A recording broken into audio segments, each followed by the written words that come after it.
We got a huge win for the European farmers. This is amazing stuff. As many of you know, farmers throughout the entire continent of Europe have been rising up against the draconian green policies of the EU, the bullies in Brussels, as we like to call them, and they've refused to comply.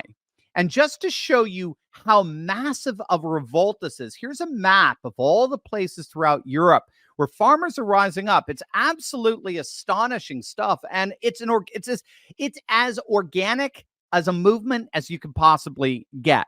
Remember, these farmers are not ideologues, gang. They're not right-wingers or left-wingers.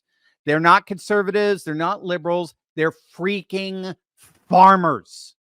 They're farmers who are rising up to protect and defend their way of life. This is populism in its purest form. The people versus the political elite, the corrupt political elite. It's the people who are doing everything they can to protect and defend their way of life as over and against the tyrannical impulses of a secular political elite. Well, I am ecstatic to announce that they have officially won. The EU has caved. Brussels has officially killed much of their plans to cut pesticide use. They've killed a number of green farming dictates. They're getting rid of a number of livestock emission standards that would have required farmers to basically kill off much of their livestock. And the beauty is the farmers aren't letting up. They're basically saying, yeah, that's a good start. Now we want you bullies in Brussels, completely out of the European farming industry entirely.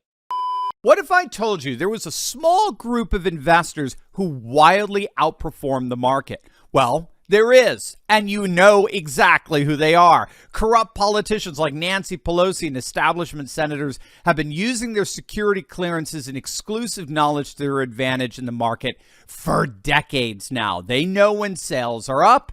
They know what earnings are going to be. They know about legislation, incoming Fed changes, you name it, a whole host of other inside baseball tips that gives them an unfair advantage when picking stocks. When these bigwigs make moves, odds are they know something. But thanks to a little-known SEC database, guess what?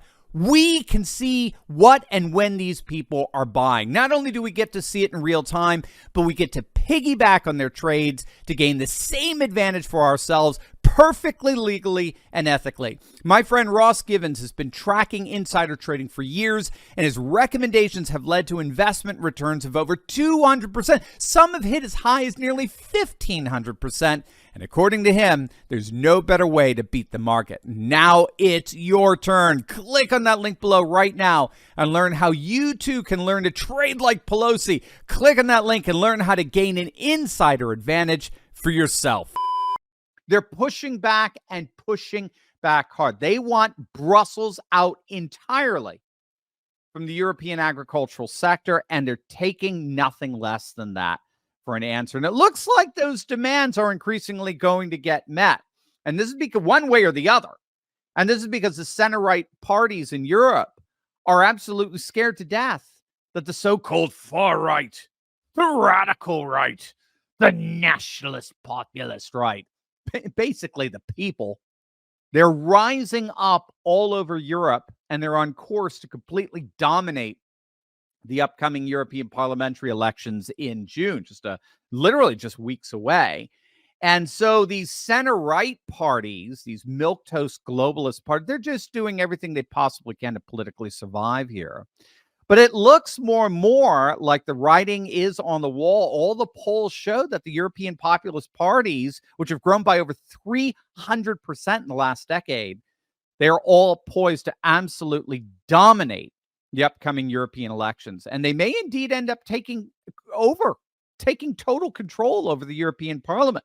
And that would be itself a nightmare scenario for the globalists in Brussels and Davos, and as well as in DC. I mean, that political earthquake of the populace actually taking over a majority of seats in the European Parliament, that political earthquake could indeed be enough to see the whole globalist edifice collapse. We'll, of course, wait and see. But if that does happen, I mean, who would have ever imagined that globalism, this colossus, would ultimately have been thwarted by the simple, humble farmer. You talk about David and Goliath coming true, there it is.